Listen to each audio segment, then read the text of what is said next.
Hello friends. आप सब कैसे हैं? आज हम बात करेंगे आयुष काउंसलिंग 2024 के बारे में कि इसका काउंसलिंग कब स्टार्ट होगा। तो मैं आपको बता दूं कि सितंबर के फर्स्ट वीक या सेकेंड वीक के इनिशियल में ही ज़्यादा से ज़्यादा चांसेज है कि इसका ऐसे काउंसलिंग का डेट आ जाएगा। तो आप अपना डॉक्यूमेंट सभी बनवा करके आप रख लेंगे, और यदि आप आयुष काउंसलिंग में इंटरेस्टेड हैं, आयुष काउंसलिंग है से किस किस का होता है, तो आयुष के तहत है से जो काउंसलिंग होगा वो होगा बीएमएस का, बीएचएमएस का, और बीयूएमएस, फिर बीवाईएमएस, ये सब सब का ऐसे काउंसलिंग होता है। तो आप यदि इस चैनल पर नए हैं तो प्लीज़ हमारे चैनल को सब्सक्राइब कर दीजिएगा। और हमारे चैनल पर इस प्रकार के ही सारे वीडियो जो है से अपलोड किए जाते हैं। ये चैनल आपके लिए काफ़ी हेल्पफुल होगा। हमारे चैनल पर बीएमएस के सारे कॉलेजेस के लिस्ट, बीएचएमएस के सारे कॉलेजेस के लिस्ट है से अपलोड किया हुआ है। तो आप उन कॉलेजेस को, आप उन वीडियोज को आप ऐसे देख सकते हैं। ये चैनल आपके लिए काफ़ी हेल्पफुल है, इसलिए प्लीज़ हमारे चैनल को सब्सक्राइब ही कर दीजिएगा।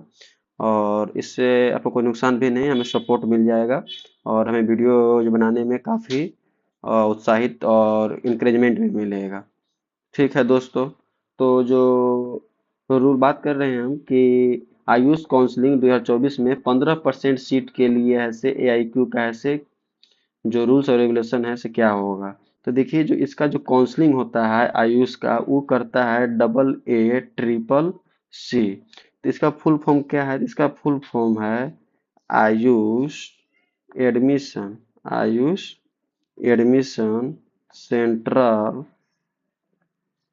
Counselling committee. अब ए है से AIQ के थ्रू ऐसे जितना भी एडमिशन होता है आयुष में, बीएमएस हो या बीएचएमएस हो, बीएमएस हो गया, बीएचएमएस हो गया, या फिर बीयूएमएस हो गया, ये सब का है ऐसे काउंसलिंग को है से क्या करता है, ये है से देख रेख करता है। इसी के अंतर्गत है से काउंसलिंग होता है। तो मैं बात कर रहा हूँ 2023 में। 2023 में देखिए रजिस्ट्रेशन फी कितना था। तो देखिए, जनरल के लिए ईडब्ल्यूएस और ओबीसी के जो लास्ट ईयर फी था वो 1000 था। तो इस वर्ष भी 1000 रुपये ही रहने के चांसेस हैं। और वहीं अगर हम बात करें एससी और एसटी का, जो कैटेगरी रिजर्व कैटेगरी हैं, या फिर पीडब्ल्यूडी का, तो उनका जो था 500 केवल रजिस्ट्रेशन फी था। और प्राइवेट कॉलेज का यदि आप, ये दोनों जो फी है, ये दोनों फी है गवर्नमेंट कॉलेज का। किसका फी है? गवर्नमेंट कॉलेज का। यदि प्राइवेट कॉलेज का यदि आप काउंसलिंग करना चाहते हैं तो उसका जो रजिस्ट्रेशन फी है, उसका रजिस्ट्रेशन फी है से 5000 रुपये आपको लगेगा, चाहे आप किसी भी कैटेगरी से हैं। तो प्राइवेट या फिर डीम्ड, इसी को हम क्या बोलते हैं? Deemed university. तो डीम्ड यूनिवर्सिटी का भी जो रजिस्ट्रेशन फी कितना हो जाएगा? 5000 रुपया होगा। अब देखिए क्या करते हैं, कुछ बच्चे बच्चे एडमिशन ले मजाक मजाक काउंसलिंग कर देते हैं, अब एडमिशन नहीं लेते हैं। इसलिए ऐसे गवर्नमेंट ऐसे क्या लेता है? Security money. तो जो सिक्योरिटी मनी है वो आपको 3-4 मंथ में ऐसे वापस हो जाता है। लेकिन इसका भी रूल्स एंड रेगुलेशन है, उसको समझना बहुत जरूरी है।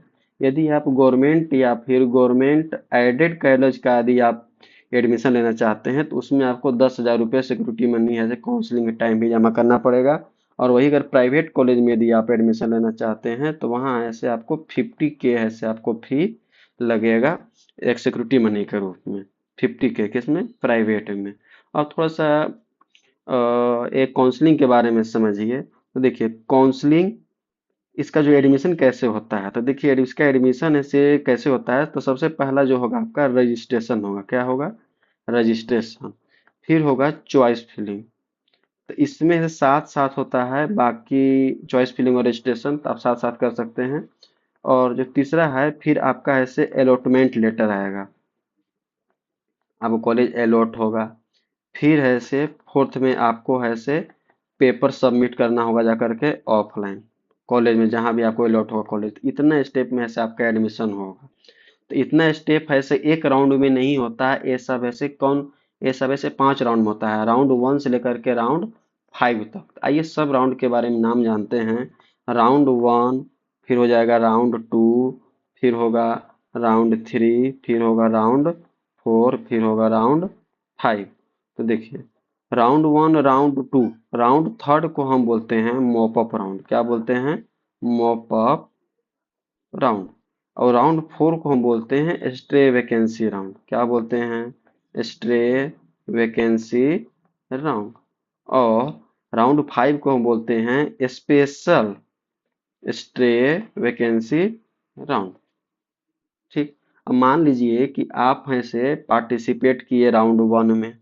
आप क्या किए कि आप ऐसे रजिस्ट्रेशन किए, चॉइस फिलिंग किए, और इसके साथ ऐसे सिक्योरिटी मनी आप जमा कर दिए, तो आप राउंड 1 में क्या किए? पार्टिसिपेट किए।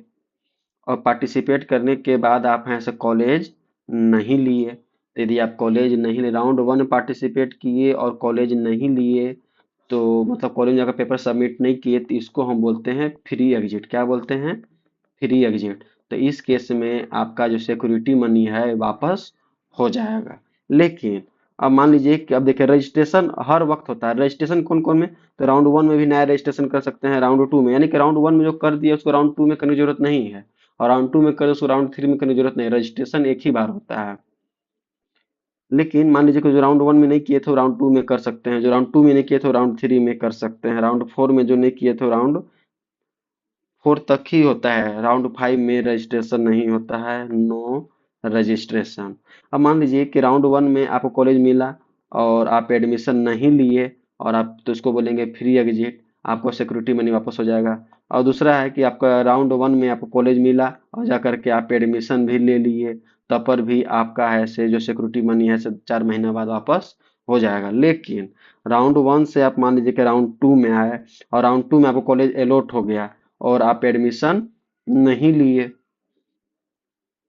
तो आपको ऐसे राउंड 3 के स्टार्ट होने से 5 दिन पहले आपको ऐसे एक मौका मिलता है फ्री एग्जिट का। आप यदि फ्री एग्जिट नहीं हुए तो आपका सिक्योरिटी मनी वापस नहीं होगा। सबसे इम्पोर्टेंट बात यही है। अब राउंड 1 से राउंड 2, राउंड 2 से राउंड 3 में अपग्रेड कर सकते हैं, 2 बार आप अपग्रेड कर सकते हैं, यहाँ भी आप अपग्रेड कर सकते हैं। लेकिन राउंड 3 से राउंड 4 में अपग्रेडेशन नहीं होगा, राउंड 4 से राउंड 5 में अपग्रेडेशन नहीं होगा। समझ रहे हैं? अब ऐसे यहाँ भी आप ऐसे यहाँ को अगर मॉपअप राउंड में कॉलेज मिला और आप ऐसे कॉलेज नहीं लिए, तो उस केस में आपका सिक्योरिटी मनी भी वापस नहीं होगा। किसमें? तो मॉपअप राउंड में सेम रूल यहाँ भी और सेम रूल यहाँ भी है, यानी कि यहीं तक आपको फ्री एग्जिट होने का चांसेस है राउंड 1 और राउंड 2 में। अब मान लीजिए कि राउंड 1 में आपको कॉलेज नहीं मिला, फिर राउंड 2 में आप अप्लाई कीजिए, राउंड 2 में नहीं मिला तो राउंड 3 में अप्लाई कीजिए, राउंड 4 में तो राउंड 4 में, राउंड 5 में। अब किसी भी राउंड में आपको कॉलेज नहीं मिला, तो उस केस में आपको सिक्योरिटी मनी भी वापस हो जाएगा। तो इसी बात का ऐसे ध्यान आप रखेंगे। समझ रहे हैं? और सबसे आखिरी बात जो इम्पोर्टेंट है कि जो राउंड 3 है उसमें आपको कॉलेज अगर मिल गया और आप अगर एडमिशन नहीं लिए, राउंड 3 में आप कॉलेज मिला और एडमिशन नहीं लिए, तो आप यहाँ फ्री एग्जिट भी नहीं कर सकते हैं, नो फ्री एग्जिट। और उसके साथ साथ आपको स्टेट काउंसलिंग में भी, स्टेट में जो आयुष का काउंसलिंग होगा वहाँ भी आप ऐसे नॉट एलिजिबल हो जाइएगा। एक लिस्ट निकलता है, उस लिस्ट में आपका आ जाएगा नॉट एलिजिबल में। तो इसलिए थोड़ा सोच समझ करके ही एडमिशन, सोच समझ के ही कीजिएगा कि राउंड 1 और राउंड 2, कुछ बच्चे दिमाग लगा देते हैं, ऑल इंडिया कोटा में भी लेना चाहते हैं और स्टेट कोटा में भी लेना चाहते हैं, तो उस केस में बहुत दिक्कत में आप पड़ जाएंगे। तो इसलिए राउंड 3 में आप एडमिशन लेना होगा, तभी जा करके आप काउंसलिंग करेंगे, नहीं तो मत कीजिएगा ऑल इंडिया कोटा से, नहीं तो आप स्टेट कोटा से भी हाथ धो लेंगे। ठीक है दोस्तों, चलिए तो आज के लिए यहीं तक। यदि आप हमारे चैनल पर नए हैं तो प्लीज़ हमारे चैनल को सब्सक्राइब कर देंगे। और मैं खुद जीएससी रायपुर मेडिकल कॉलेज का स्टूडेंट हूँ। ठीक है दोस्तों, तो आज के लिए यहीं तक। धन्यवाद। जय हिंद, जय भारत।